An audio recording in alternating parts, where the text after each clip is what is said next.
Okay, here we go, guys. Here's a concert of 2 clarinets. Thanks so much for coming out, everybody. They usually call that noise pollution.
More clarinet.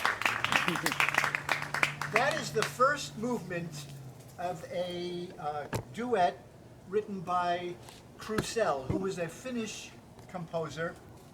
The most famous Finnish composer is Sibelius, of course. This guy lived around Beethoven's time, which is around 1800.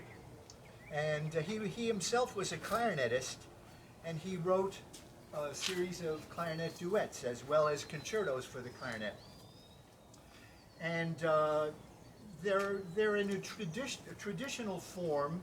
So in this case, there are three movements, but the middle movement of any pieces that are written by symphonic composers are usually slow, and they could be sad and whatnot, and we didn't want to be sad, so we're going to play just the fast movements today from this, and the Mozart duet that we'll be playing immediately after. So this is the Rondo, the last movement of the piece.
Mouthpiece. We call this a mouthpiece because we put it in our mouth. And that's what makes the clarinet make the clarinet sound. We take that and we put it in there, and then you get what you got. And these things are not all mouthpieces fit all. She's got one style mouthpiece, I have another. We have different mouthpieces, we have different styles of playing, but we also have a concept of tone. And this mouthpiece actually is made out of a material that resonates a certain way so that the air that's going in here gives that tone. And we also form the tone with our mouth, with our tongues. That's why a lot of this is like all right, Stevie, let's start again. The way we play is essentially from the French school. And the French have a language that they talk with their tongue, they form it.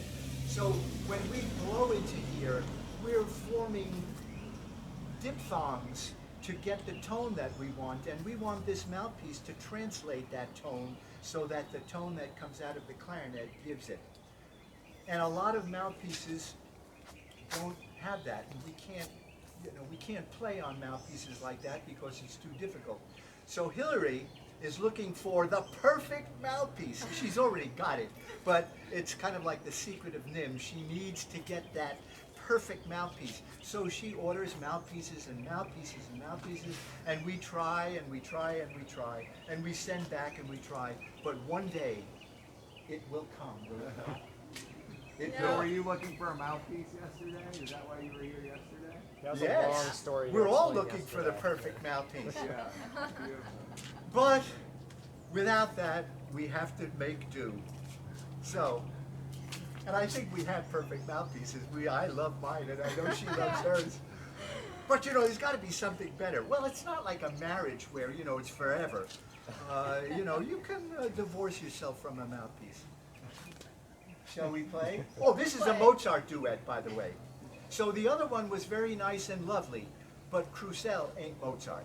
And so I think you'll appreciate this a little bit aesthetically because it really is a significant piece. Originally for piano. I didn't know that. Uh-huh.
this is the final movement, and it too is a rondo. A rondo form, you may have heard this, but a rondo form is essentially, if you were to denote it by the letters of the alphabet, A, B, A, C, A, D, A, B, A, F, etc., etc., etc., depending on how many things. So the A theme is the thing that starts out, where we start, and then it goes into another little theme, then it comes back to the A theme again, goes into another little tune, comes back to the A theme. So this has about 3 or 4 different permutations.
Now a treat, a treat. We want some bassoon. Yes. Yay!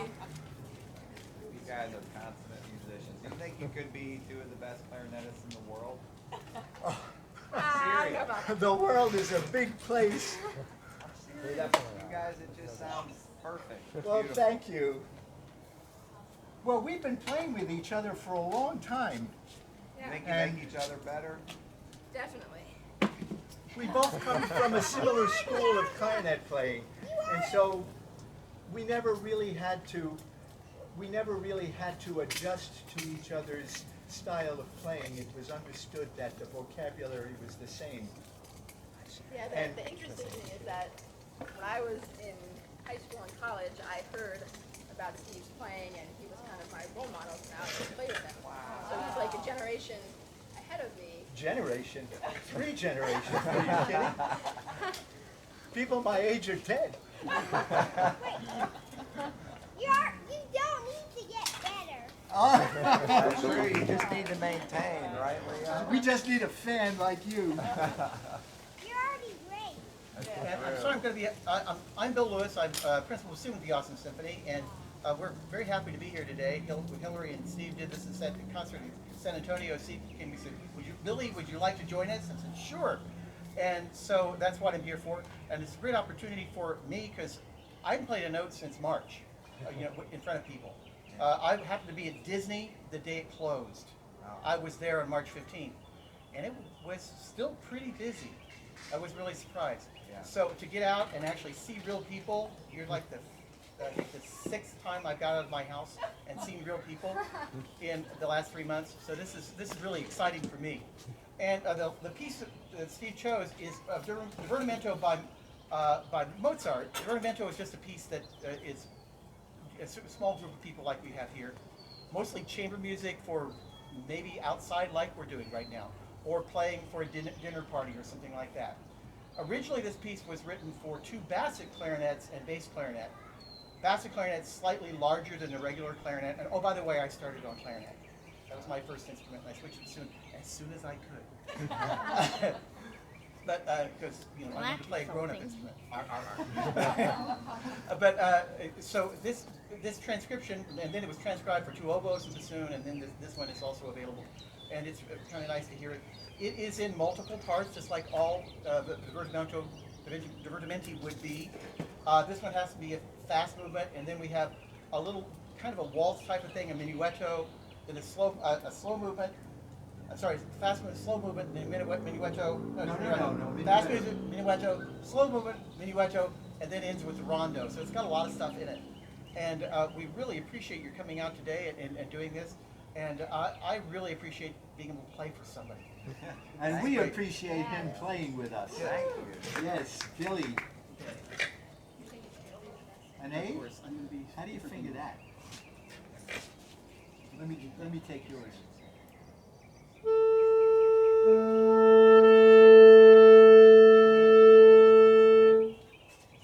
We all like it when those tones match. That's the goal. It's kind of a nice feeling.